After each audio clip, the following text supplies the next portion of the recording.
dicho sea, sin mayores ambajes ni rodeos, una bendición de los clementes dioses. El hablar español es como nacer rico. Los mexicanos, los españoles y tantos más tenemos la ventaja de hablar en nuestra lengua común, con la que podemos recorrer medio mundo o más de medio mundo. Y en el futuro, bastante más, puesto que esta lengua tiende a ampliarse. El español es una fuerza de la naturaleza. Hay dudas, a veces, planteadas incluso entre españoles, sobre cuál debe ser la denominación oficial o correcta de esta lengua, si español o castellano. Es una discusión obvia porque quiere decir lo mismo. En todo caso, castellano, desde el punto de vista filológico, es el español que se habla en Castilla. Como aragonés, el que se habla en Aragón, leonés, el del Reino de León, extremeño andaluz, el de Extremadura y Andalucía, etc. Y no digamos las peculiaridades nacionales e incluso comarcales de todos los países hispanohablantes del continente americano. Hoy se supone, quizá con exageración, que somos 300 millones de hombres los que hablamos español. ¿Qué más da si no llegamos a los 300 millones, puesto que dentro de muy poco los habremos superado ya? Yo sí sé, por propia experiencia, que viajando por toda América, por toda la América de habla española, desde la frontera de México con los Estados Unidos y aún dentro de los Estados Unidos, en algunos estados como California, Arizona, Texas, fronterizos, hasta la Tierra del Fuego, no he tenido dificultad jamás para entender o hacerme entender. ¿Hasta qué punto los españoles o los hispanohablantes americanos se dan cuenta de que esto es así y de que esta es una herramienta de primerísima mano que si sabemos manejar nos convertiría en los árbitros del mundo? Es algo que no sé. Es muy probable que ni los españoles ni los americanos nos demos cuenta de esta herramienta, de esta arma que manejamos. Dentro de, no sé, es muy difícil hacer augurios del futuro. Uno de los oficios más desprestigiados que hay es el de profeta. Que se recuerde, ni un solo profeta acertó jamás en ninguna profecía. Desde dentro de X años, 1000 años, los que fueren, en el mundo no se hablarán más que 4 lenguas. No cito por ningún orden ni por ninguna preferencia, sino simplemente las enumero. Y estas 4 únicas lenguas que el mundo hablará serán el inglés, el español, el chino y el árabe. Cabe suponer que el chino, que no ha salido jamás de sus fronteras, a diferencia del inglés y el español, y que el árabe, que en estos momentos no está pasando su cultura por un momento de extraordinaria brillantez, no vayan a ser, claro, las 2 primeras. Los angloparlantes es muy probable que vayan por delante de nosotros en las puras voces técnicas, pero no olvidemos que los veneros de la lengua no ha sido nunca la técnica, sino es la poesía. Y probablemente aquí es donde el español podrá tener un auge e incluso una violencia, no temamos a las palabras, realmente ejemplar. Lenguas tan ilustres como puede ser el francés, o puede ser el alemán, y no digamos las lenguas meramente nacionales, el húngaro, el finés, el polaco, el rumano, etc., probablemente quedarán reducidas a un ámbito de muy corto vuelo. Probablemente no pasarán de la poesía lírica, de los epistolarios amorosos, del lenguaje coloquial, porque los grandes temas serán tratados en cualquiera de aquellas 4 lenguas de las que le hablo a ustedes, sobre todo los científicos en inglés y los literarios e incluso hondamente filosóficos en español. Todas las lenguas se prestan a todo, esto es cierto, pero la historia ha venido a demostrar que la filosofía en sus orígenes se expresaba en griego y después casi siempre en alemán. No se concebía en el siglo XX un hombre que en este terreno pudiese ser tenido por un conocedor culto de los problemas filosóficos que no hablase correctamente el alemán.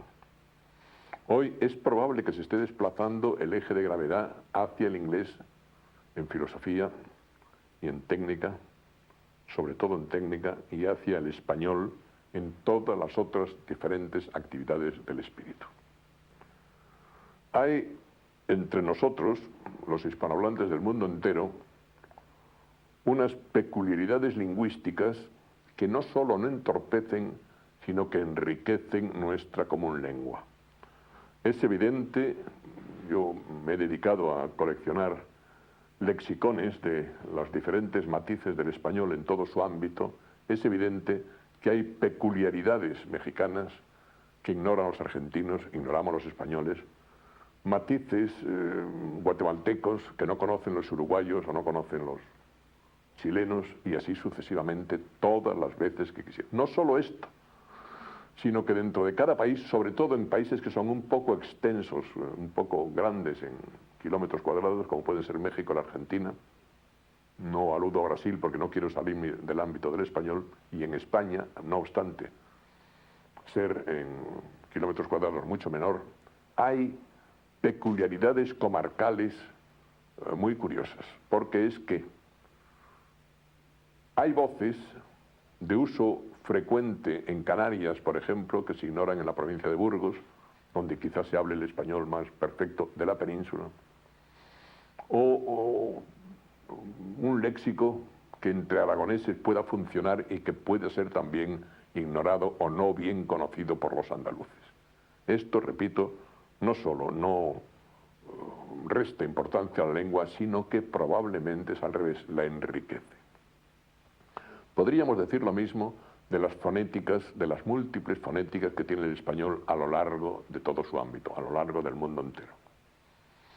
Lo que la gente llama el acento, y que es un gran acierto el llamarle así, de un mexicano, de un español peninsular, no canario, o de un canario y un venezolano, tienen aproximaciones y tienen diferenciaciones que son firmes.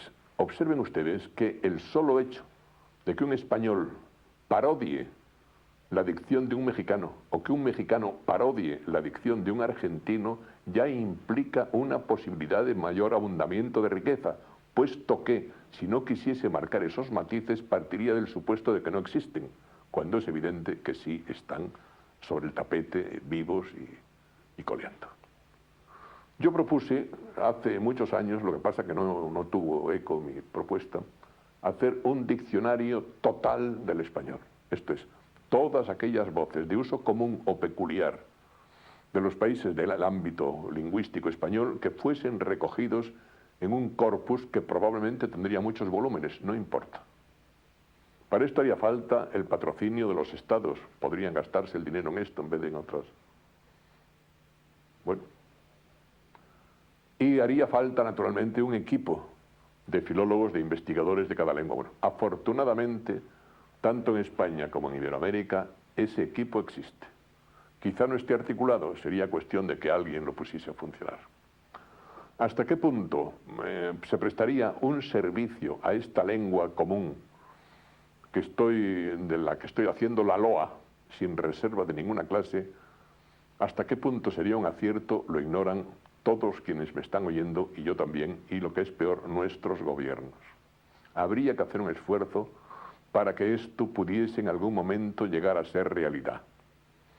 En todo caso, la idea está sobre el tapete, tiene que unificar una serie de criterios y una serie de... No sé cuál es el porvenir que espera a este proyecto. De momento no hay prisa de ninguna clase. El caso es que todos los hispanohablantes del universo mundo, esos 300 millones o casi 300 millones y dentro de poco más que hablamos el español, cobrásemos conciencia de que nos convendría tener esta herramienta en la mano, de que nos convendría saber qué es lo que podemos decir en cada momento. Estas disparidades léxicas dan lugar a situaciones graciosísimas, porque en cualquier punto de los países hispanohablantes americanos hay voces que en español significan otra cosa y que allí pueden tener, o al revés, una connotación erótica, ¿no? Bueno, esto no pasa del mero anecdotario, como ustedes comprenderán. El hablar de determinados verbos que en el español de España puedan tener unas peculiaridades y que en Argentina, México, Venezuela, puedan significar unas, qué sé yo, violencias léxicas que por lo menos producen la hilaridad entre los oyentes, es una pequeña anécdota, es un pequeño sucedido sin mayor trascendencia. Repito que la idea del diccionario total del español queda sobre el tapete y me gustaría que me oyese algún ministro de Educación de cualquier país hispanohablante para que dijese, hombre, pues este gallego tampoco iba descaminado en lo que proponía.